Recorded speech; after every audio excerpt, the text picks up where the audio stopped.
Hola, mucho gusto. Vamos a revisar entonces un enfoque general sobre dolor agudo enfocado para médicos generales. Lo primero que hay que conocer es la definición nueva de dolor, que textualmente es como una experiencia sensorial y emocional desagradable que está asociada o es similar a la asociada a aquella que presenta una lesión tisular, que sea real o potencial. Esta definición fue modificada en 2020 y el artículo que les cito abajo termina, o las conclusiones que básicamente son las mismas con las que vamos a concluir esta charla, es: primero, el dolor es una experiencia netamente emocional y que es solamente aprendida mediante la experiencia, que finalmente es un mecanismo adaptativo que puede tener consecuencias bien sean adaptativas o también maladaptativas en nuestro paciente, y que la incapacidad de verbalizarlo no niega la capacidad de experimentarlo. Entonces eso es la primera como sensibilización, y es sobre todo el paciente o en pacientes por ejemplo pediátricos que no son capaces de expresar los sentimientos de dolor, pues no los minimicemos y tengámoslos como presentes. Dentro de toda experiencia de dolor hay que tener en cuenta que tenemos unos factores biológicos, que es casi que lo que vamos a revisar ahora, pero también tener en cuenta que el paciente tiene unos factores psicológicos y unos factores sociales y demográficos que son importantes conocer y que afectan el tratamiento pues, o el pronóstico de nuestro paciente, y que nosotros como médicos generales tenemos que tener pues como esa conciencia y esa sensibilización para poder hacer un abordaje integral. Dentro de la fisiopatología, esto probablemente es la parte más difícil de todo el tema. Aquí está simplificado, pero siempre nos han dicho que todo este tema del dolor tiene 4 fases muy importantes. La primera es la transducción, y es cómo el cuerpo convierte señales que son químicas, eléctricas, mecánicas, en señales netamente eléctricas, que es precisamente la señal nerviosa, y la transmite hasta el asta dorsal para hacer toda esa transmisión y la modulación, donde se encarga de decidir qué tipo de señales es la que va a enviar a la corteza cerebral y al tálamo, donde se hace toda esta integración, y finalmente el cuerpo va a devolver toda esta señal como una señal en respuesta hacia los tejidos periféricos, como una respuesta pues netamente comportamental. Dentro de la diapositiva, en cada una de las fases van a ver los medicamentos que tienen injerencia en ellas, y sobre todo las sustancias que miren que son encefalinas, norepinefrina, serotonina, y todos los medicamentos que actúen sobre estos receptores van a tener algo de cabida en el tratamiento del dolor, que no solamente se va a limitar pues a acetaminofén y Para la valoración está bastante resumido, pero nosotros en las rotaciones de dolor generalmente lo utilizamos con la mnemotecnia de Alicia. La primera es aparición, es cuánto tiempo de dolor tiene el paciente. Generalmente consideramos el dolor agudo como menor de 3 meses, y todo lo que superen estos 3 meses lo vamos a considerar un dolor crónico. Dentro de la localización vamos a preguntarle al paciente cuál es el área afectada, y si esa área, vamos a preguntarle si tiene alguna irradiación y si compromete algunas áreas alrededor de esa zona principal. Vamos a preguntarle por las características, y aquí vamos a tratar de diferenciar si es un dolor nociceptivo, ya sea somático o visceral, o un dolor neuropático. Vamos a preguntarle por la intensidad, cuál es la clasificación de la intensidad, y en esta clasificación de la intensidad tenemos algunas dificultades, porque ya sabemos que es una experiencia personal. Es muy difícil nosotros entrar a juzgar si la calificación de intensidad del paciente es correcta o no, pero hemos tratado de desarrollar escalas que sean básicamente para darle continuidad al tratamiento y poder revalorar si los cambios terapéuticos que estamos haciendo están realmente sirviendo. Dentro de las escalas que conocemos o que usamos normalmente en la clínica, tenemos la escala numérica, donde usted le pregunta al paciente si 0 es no tener dolor y 10 es tener el peor dolor de su vida, ¿en cuánto calificas tu dolor? Y en los pacientes que no entienden pues como esta premisa, les podemos mostrar una escala de caritas, que es la que ven en la parte inferior de la pantalla, donde ellos simplemente señalan con qué carita se ven o se reconocen. No solamente es preguntarle al paciente en este momento en cuánto está el dolor, sino normalmente cuando no tiene dolor en cuánto lo califica y cuando tiene pico máximo de dolor en cuánto lo califica.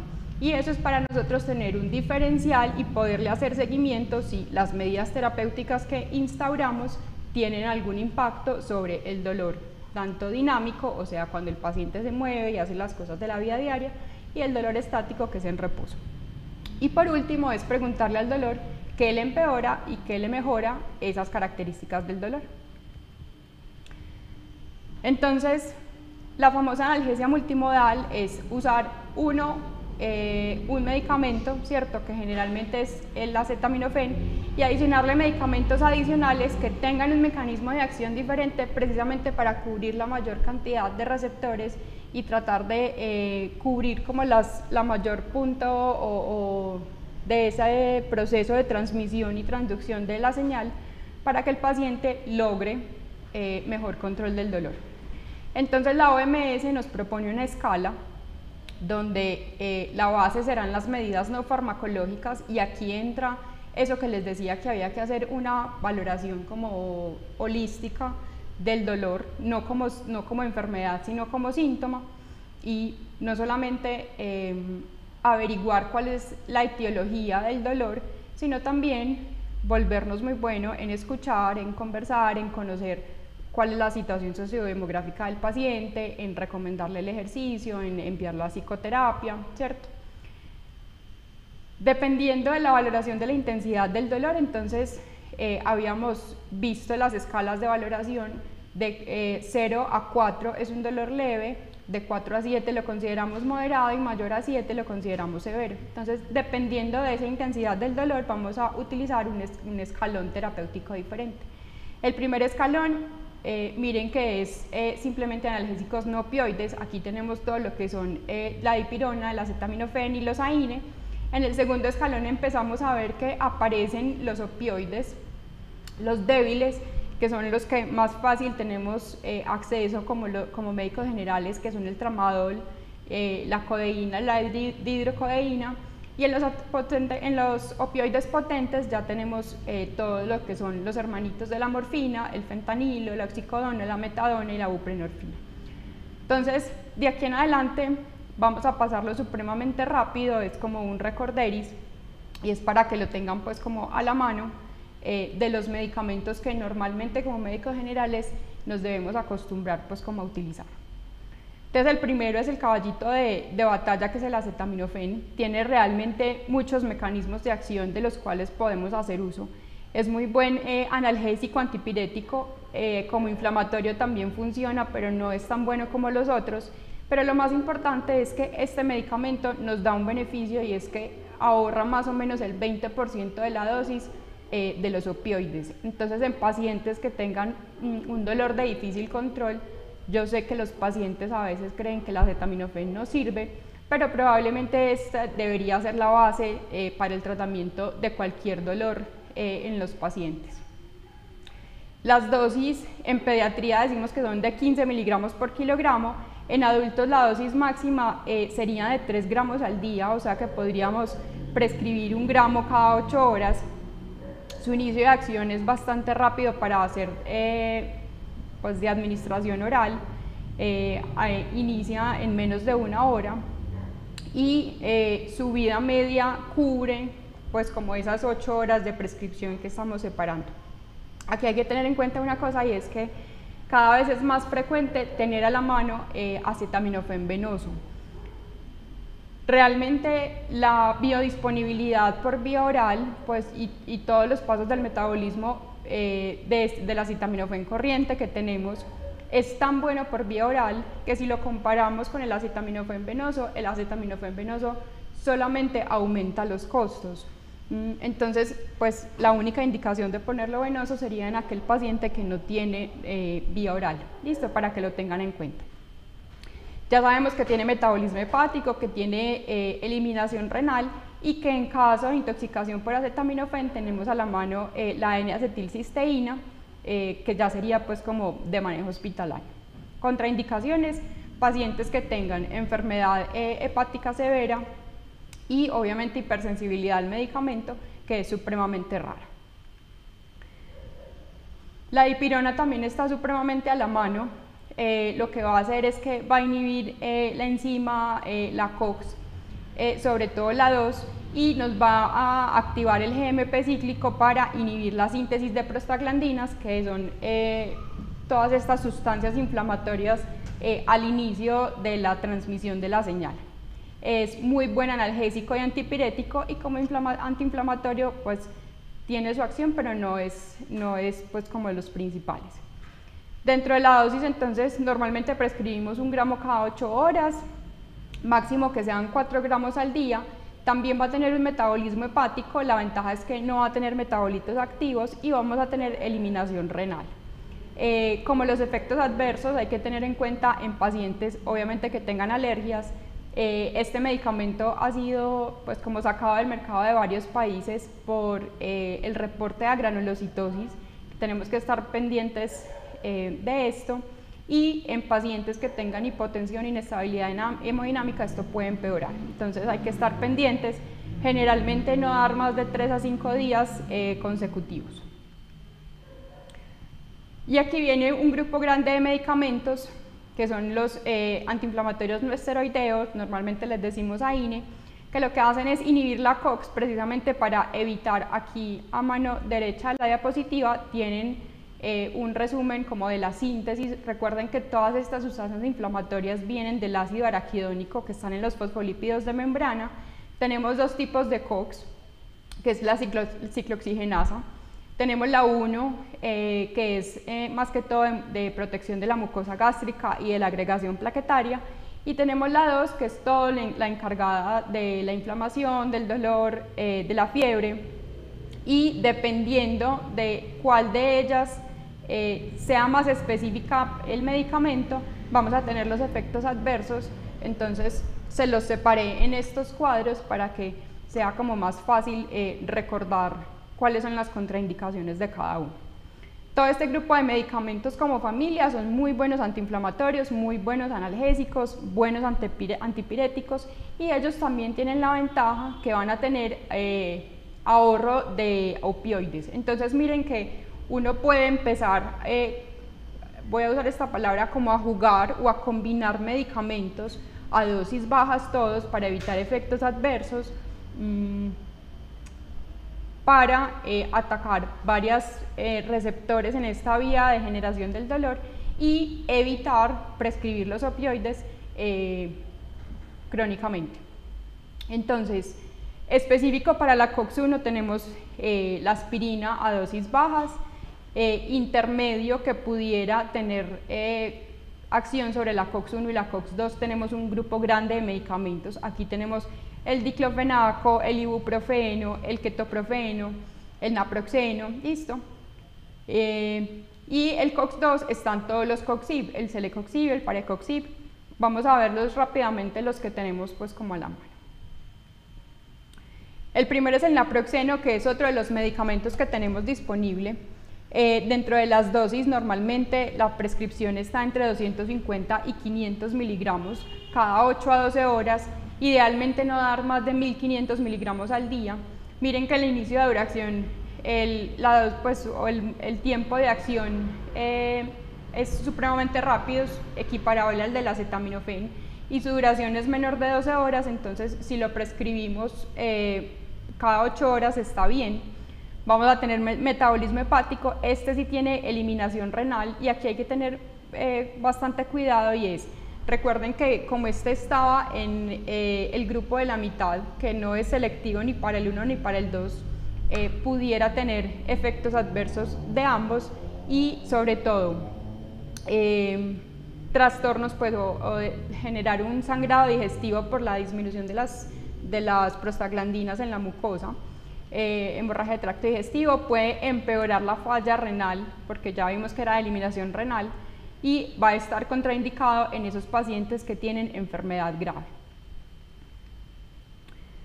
Dentro del ibuprofeno, que es hermanito en ese mismo grupo, vamos a tener en cuenta que a dosis bajas va a ser analgésico y a dosis altas va a ser antiinflamatorio. El problema es lo mismo, tiene muy buen perfil farmacocinético, tiene buena absorción, tiene muy buen inicio de acción, es muy buen antiinflamatorio. El problema es que como está en ese grupo de la mitad, podemos tener hemorragia de tracto digestivo y empeorar todas estas enfermedades de las cuales hace parte pues como su metabolismo y su excreción, que es el hepático y el renal. Entonces básicamente se comporta como si fuera naproxeno. Como dosis máxima 3.200 miligramos al día, lo podemos formular cada 6 horas. El diclo también, casi que todos los pacientes que pasan por un servicio de urgencias tienen contacto con este medicamento. Vamos a poder prescribirlo cada 8 horas, idealmente 150 miligramos al día en total, máximo 3 días.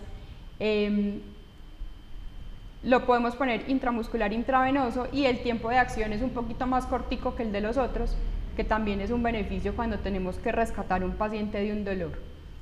Recuerden que aquí hasta ahora hemos hablado de acetaminofén, dipirona y AINES, entonces todavía vamos en el primer escalón pues como de tratamiento.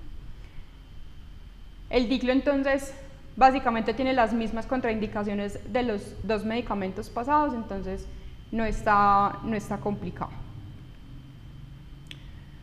Aquí viene uno pues como de los exponentes, es supremamente buen analgésico, no tanto antiinflamatorio pero sí analgésico, tiene varias presentaciones y también es uno de los medicamentos que podemos usar cuando tenemos un paciente con un dolor agudo.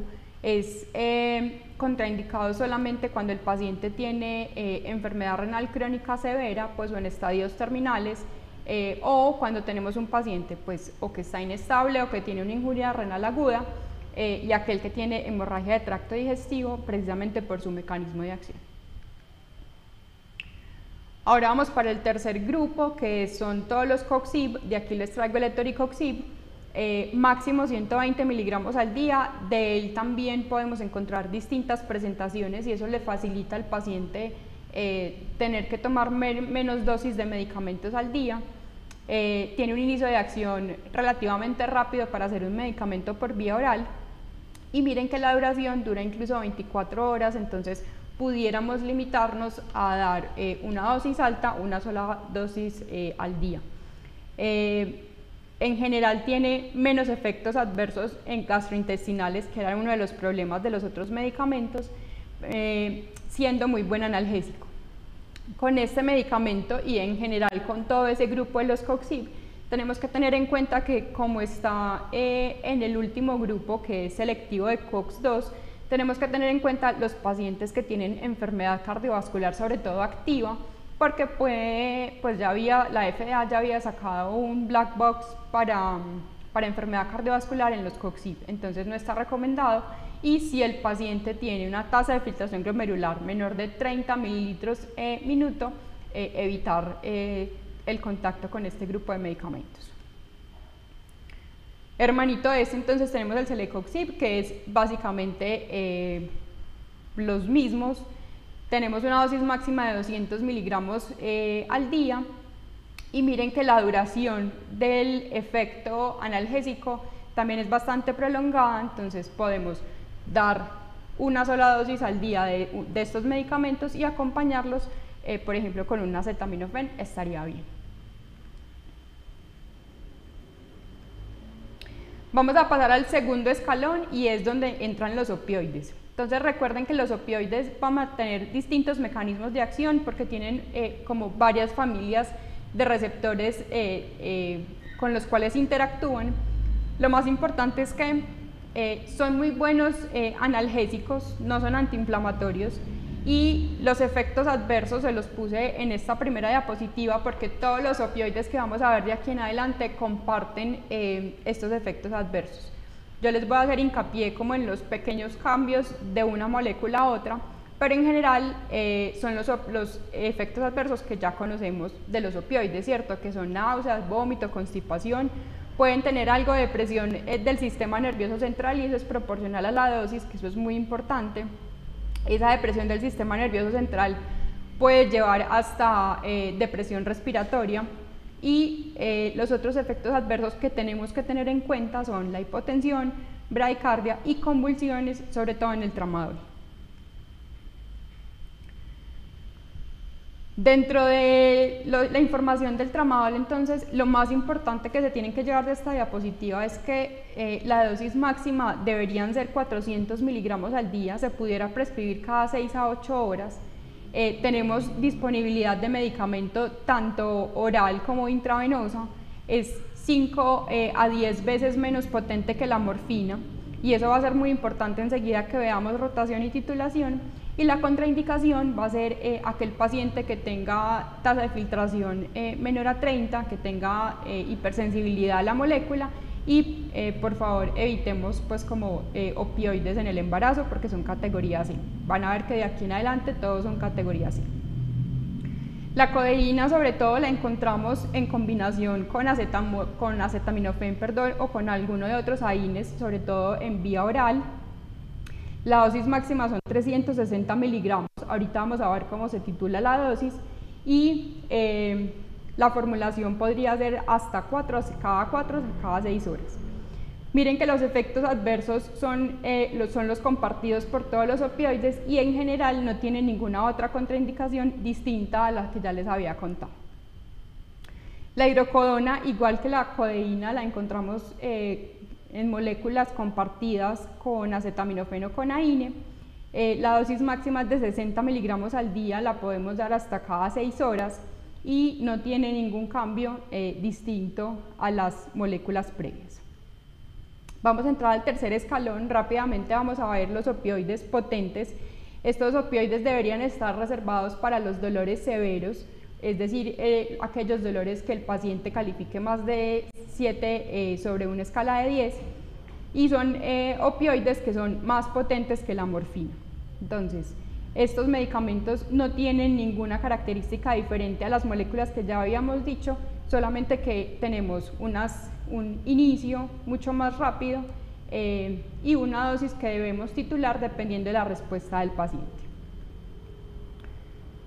Dentro de este grupo entonces tenemos la hidromorfona, van a ser más potentes obviamente que la morfina, siendo la morfina el comparador para poder tener la dosis total.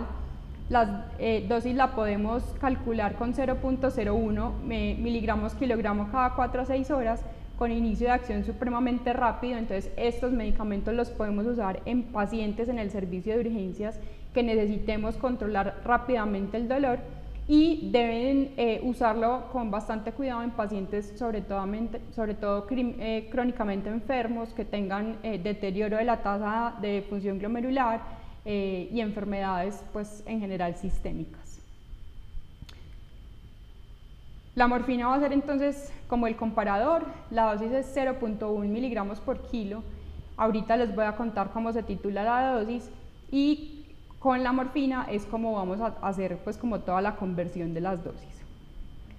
El fentanil es bastante usado sobre todo en cirugía, pero lo podemos usar en procedimientos de pseudoanalgesia y rescate en pacientes con dolor severo. Generalmente no lo usamos en el servicio de urgencias, usamos hidrocodona y oxicodona. La dosis máxima pues, de aplicación por cada dosis son 75 miligramos, pero usted pudiera calcular la dosis total entre 1 a 2 microgramos por kilogramo. Miren que uno logra inicio de acción cada 3 minutos después de la aplicación, y dentro de los cambios en los efectos adversos es que el paciente les puede presentar un tórax leñoso, que va a ser un paciente difícil de ventilar. La titulación de la dosis es, bueno, ya sé cuáles son las dosis topes, entonces necesito saber cuál es la dosis para el control del dolor. Entonces, les dejo los pasos de cómo calcular la dosis. La idea o la clave de esto es darle tiempo al medicamento de que actúe, revalorar el dolor del paciente y el estado general del paciente frecuentemente, e ir ajustando la dosis con dosis de morfina de 2 miligramos o hidromorfona de 0.2 miligramos hasta que logre el alivio del dolor, así que yo pueda tener una dosis total requerida con la que yo pude controlar el dolor para saber cuál es la dosis de las próximas 24 horas. Eso es lo que llamamos titulación. Y rotación es cuando mi paciente crónicamente viene tomando un opioide y yo debo cambiarlo porque ya no le sirve esa dosis, ya estamos a dosis tope, porque tiene efectos adversos intolerables o porque simplemente el paciente no puede comprarlo o no hay disponibilidad, precisamente porque yo necesito controlar el dolor y evitar los efectos adversos. Les dejo esta guía, esto no se lo aprende nadie, pero para que lo tengan a la mano, y es cómo de forma práctica debemos cambiar o conocer la dosis de las 24 horas del opioide que está tomando el paciente, convertirlo a morfina y llevarlo al opioide que yo le voy a dar, que generalmente lo llevamos a un opioide mucho más fuerte, y así se convierte pues como la dosis, se rotan pues los opioides. Los mensajes para llevar a casa es que el dolor es una experiencia personal, entonces nunca subestimen lo que el paciente les está relatando. Siempre analgesia multimodal, pues yo se los digo en chiste a mis pacientes, pero es en serio, el acetaminofén no se le niega a nadie, es un medicamento maravilloso y realmente sí sirve, pero pues como monoterapia a veces pudiera quedarse cortico. Dentro de esta analgesia multimodal, no se olviden del manejo no farmacológico, que a veces el paciente lo que necesita es que uno realmente le escuche pues como todo lo que tiene para decir. Los opioides, si bien son una ayuda, nunca serán primera línea de tratamiento y nunca como monoterapia, precisamente para evitar el uso crónico y la adicción pues, o el abuso, trastorno por abuso de opioides. Y recuerden que existen los especialistas en dolor cuando tengan un paciente que está con analgesia multimodal, que han hecho todo, que las dosis ya ven que se están acercando al tope y que aún así el paciente tiene mal control del dolor y no lo logran, pues pueden acudir a ellos y no hay ningún problema. Muchísimas gracias.